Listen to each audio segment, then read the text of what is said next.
Hello everyone. Welcome to MANPREET'S Study Hub, your one-stop destination for government job updates, commerce topics, and competitive exam preparation.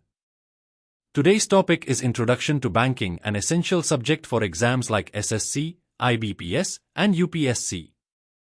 If you think banking is boring, this video will change your mind. So, stay tuned till the end, and let's get started. First things first, what is banking? In simple terms, banking means accepting deposits from the public and lending that money for investment or consumption. The two main purposes of banking are: 1. Financial intermediation, facilitating the flow of money in the economy. 2. Promoting savings and investments. In short, banks act as the backbone of the economy by managing money efficiently. Let's take a quick look at the history of banking in India. These dates are crucial for exams. 1770, Bank of Hindustan, the first bank in India. 1935, establishment of the Reserve Bank of India, RBI. 1969, nationalization of 14 major banks, bringing them under government control. 1991, economic liberalization, opening doors for private banks like HDFC and ICICI. Make sure to remember these milestones. Now let's understand the functions of banks. They can be divided into two main categories. 1. Primary functions. Accepting deposits, like savings accounts and fixed deposits. Granting loans, like personal loans, home loans. 2. Secondary functions.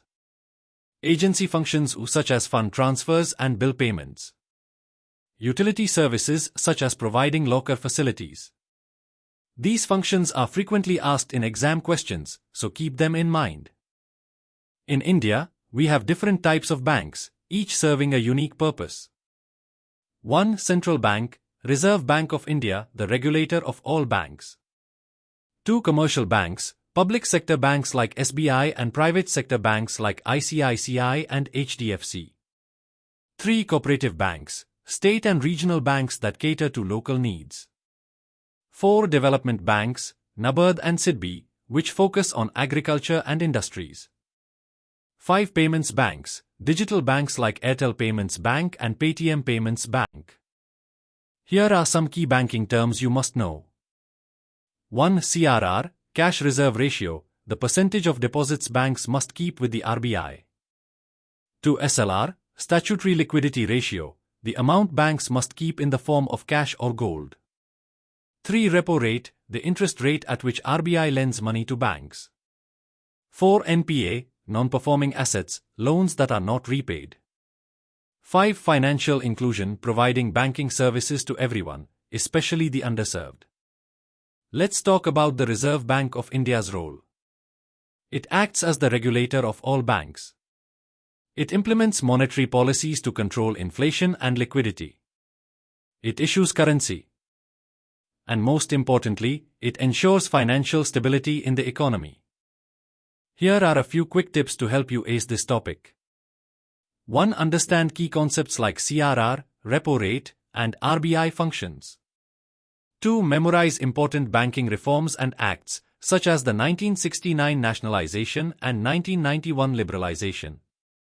3. Stay updated with recent developments in banking like UPI and digital banking trends. And don't forget to practice mock tests and quizzes. So that's it for today's video on Introduction to Banking. It's a vast but essential topic for competitive exams. To summarize, understand the core concepts. Remember key milestones and reforms.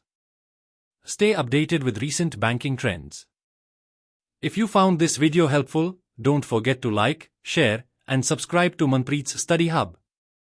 Let me know in the comments what topics you'd like to see next. See you in the next video. Take care and happy learning.